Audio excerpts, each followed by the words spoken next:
Bismillahirrahmanirrahim. Assalamualaikum warahmatullahi wabarakatuh. Bersua dalam berita perdana malam ini, saya Syafal Bakrin Haji Suhaili. Dan saya Norbaizura Endi. Berita-berita utama malam ini.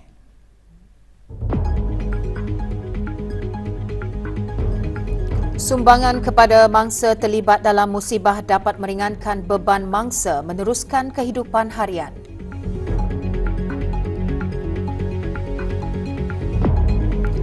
Tingkatkan kewaspadaan berikutan potensi hujan berpetir yang diramal berlaku.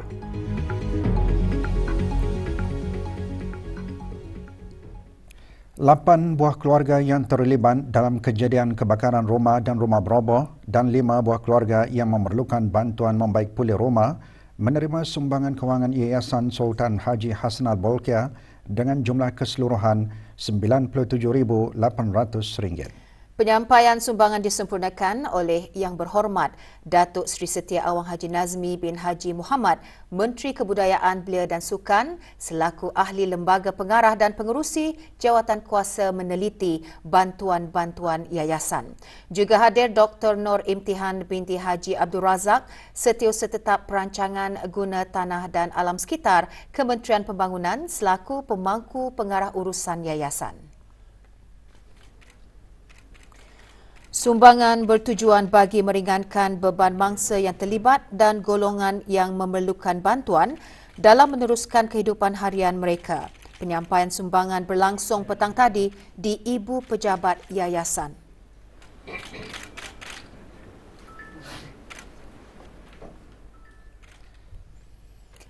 Orang ramai perlu meningkatkan kewaspadaan ketika negara Brunei Darussalam akan memasuki monsun timur laut yang dijangka berterusan sehingga sekitar hujung bulan Mac 2024. Semasa tempoh 2 bulan pertama monsun timur laut, bulan Disember ini sehingga Januari 2024, iaitu musim tengkujuh, cuaca negara pada lazimnya menerima jumlah turunan hujan yang tinggi berbanding bulan-bulan yang lain. Semasa tempoh itu, cuaca negara tidak menentu dengan hujan atau hujan berpetir sekali-sekala lebat, terutamanya pada waktu malam hingga awal pagi. Cuaca tidak menentu dijangka bagi beberapa hari bermula hari ini 21 Disember hingga Ahad 24 Disember disebabkan oleh pertembungan luruan angin sejuk dengan satu sistem tekanan rendah yang menjadikan keadaan atmosfera lebih lembab dan seterusnya meningkatkan pembentukan awan hujan.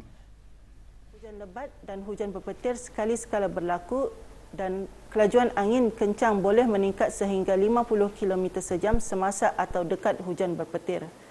Di perairan Brunei, keadaan laut dijangka berombak di paras sederhana ke bergelora dengan ketinggian ombak mencapai sehingga 2.0 meter. Terdapat risiko tinggi berlakunya banjir kilat, terutama di kawasan-kawasan rendah dan mudah banjir serta di kawasan berdekatan tebing sungai semasa hujan lebat yang berterusan dan semasa kejadian air pasang. Risiko pokok tumbang dan tanah susur juga boleh berlaku semasa hujan lebat dan keadaan berangin. Keadaan laut adalah berbahaya bagi operasi bot-bot kecil, aktiviti rekreasi dan sukan laut. Orang ramai dinasihatkan supaya sentiasa peka dengan ramalan, nasihat dan amaran cuaca terkini yang dikeluarkan oleh Jabatan Kaji Cuaca Brunei Darussalam dan membuat perancangan yang bersesuaian untuk keselamatan semua.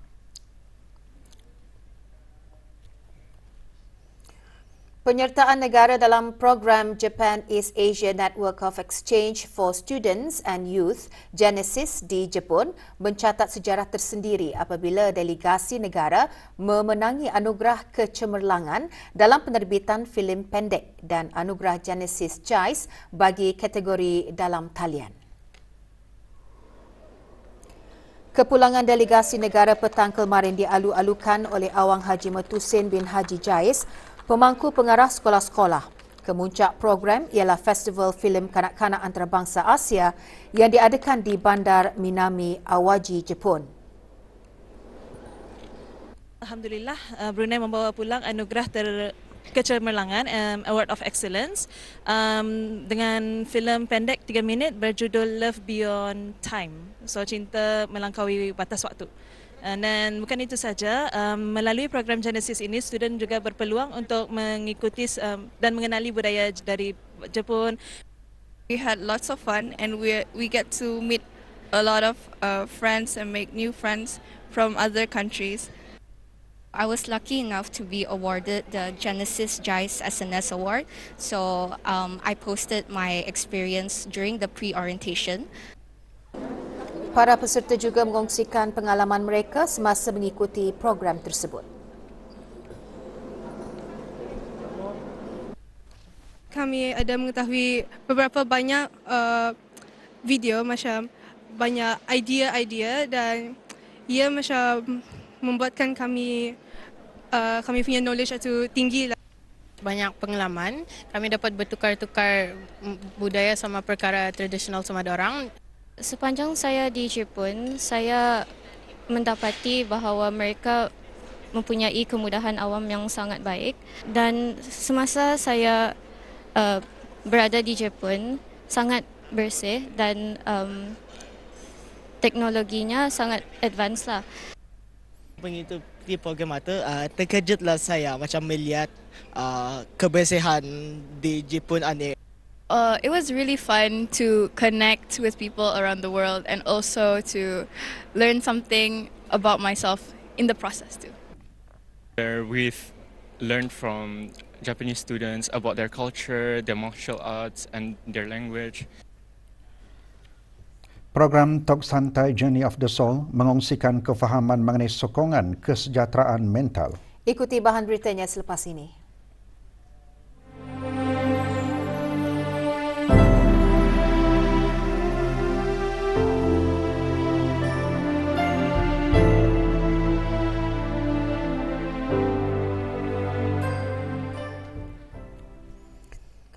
Kerja-kerja penyelenggaraan dan pembaikan berjadual ke atas saluran paip gas akan dilaksanakan oleh syarikat minyak Brunei Shell BSP pada 22 hingga 23 Disember ini. Kerja-kerja penyelenggaraan tersebut berkemungkinan besar akan menjejaskan bekalan tenaga elektrik secara sementara dan berkala selama beberapa jam ke sebahagian besar kawasan di daerah Brunei dan Muara. Berikut jadual kerja-kerja penyelenggaraan dan pembaikan berjadual tersebut.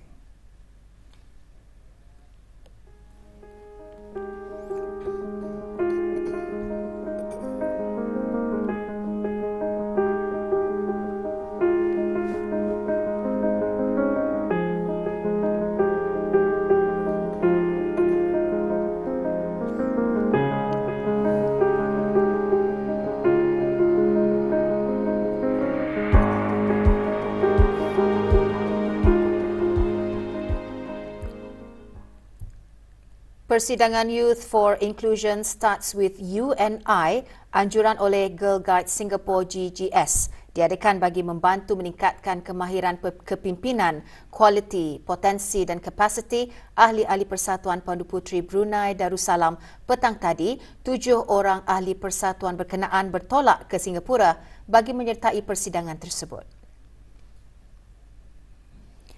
Diadakan sehingga 24 Disember ini, persidangan diisi dengan pelbagai sesi bengkel. Pengisian program akan menekankan 2 SDG iaitu mengurangkan ketidaksamaan dan juga perkembangan ekonomi. Tawaran harga menarik di samping sentiasa kreatif dan inovatif memenuhi citarasa pelanggan. Antara rahsia kejayaan sebuah perusahaan pembuatan baju T tempatan sehingga dikenali ramai. Untuk mengetahui lebih lanjut, ikuti laporannya bersama Hadi Fadil Kipli. Syarikat Wisa memulakan perniagaan dengan pembuatan baju kurung sehingga menjadi satu perniagaan yang dikenali dengan pembuatan cetakan digital.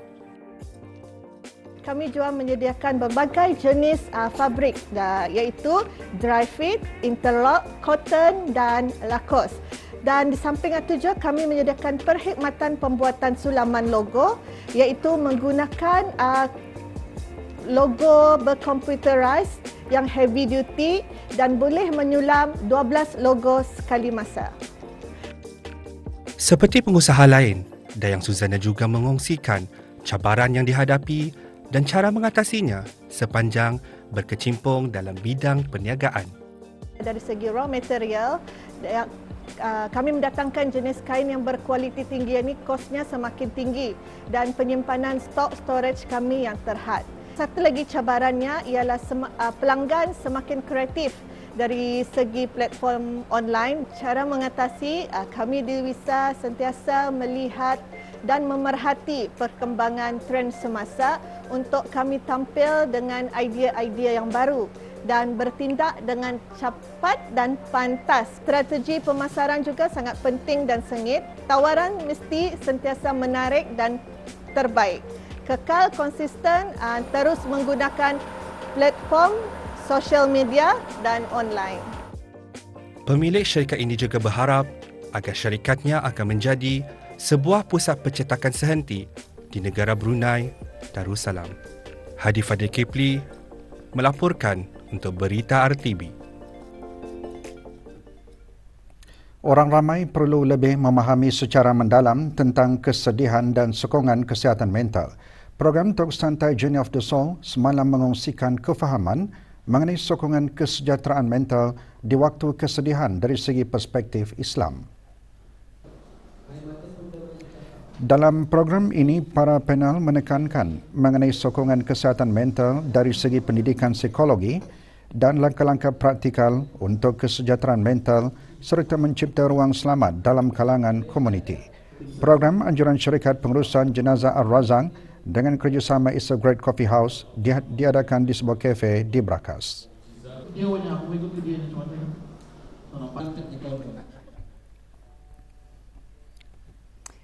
Bermain kikik merupakan salah satu permainan tradisional yang sampai saat ini masih sering dimainkan meskipun zaman berlalu, namun ia tetap memiliki tempat tersendiri di hati penggemarnya. Muhammad Daud Haji Tuah ada laporannya.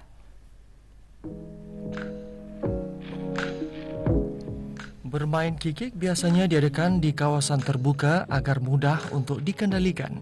Ia merupakan hobi yang tidak memerlukan modal yang banyak kerana pembuatannya yang mudah. Kalau main kikik ini paling awal start dari 8 tahun.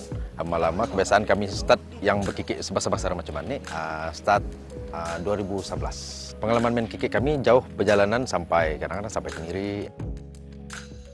Di era globalisasi ini, permainan tradisional kurang mendapat sambutan. Oleh itu, pendekatan yang sesuai adalah perlu bagi memartabatkan dan melestarikan seni permainan tradisional di negara ini. Ini penting agar generasi akan datang mengetahui dan melindungi permainan warisan daripada nenek moyang kita ni. Muhammad Dada Citwa melaporkan untuk Berita RTB.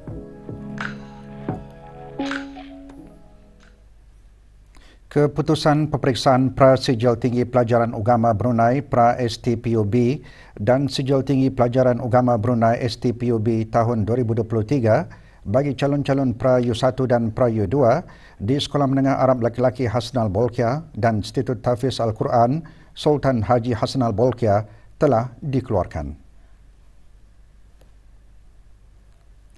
Daripada 390 orang calon iaitu pelajar Pra-U1 yang menduduki peperiksaan Pra-STPUB, 388 orang calon memperoleh sekurang-kurangnya satu jain kepujian iaitu meningkat sebanyak 0.18% daripada pencapaian calon tahun 2022.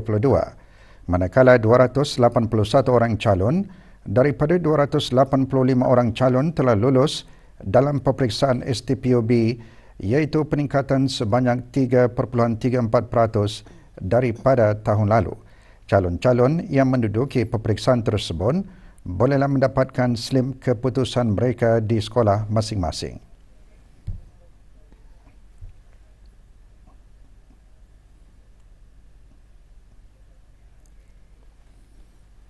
Separuh jalan di Jalan Stony, Bandar Seri Begawan akan ditutup sementara malam ini, 21 Disember. Jabatan Kerja Raya Kementerian Pembangunan memaklumkan penutupan adalah disebabkan kerja-kerja pemasangan gerbang. Jalan ditutup sehingga pukul 10 malam ini. Oleh itu, para pemandu dan pengguna jalan berdekatan kawasan berkenaan dinasihatkan untuk memperlahankan kenderaan dan sentiasa berwaspada.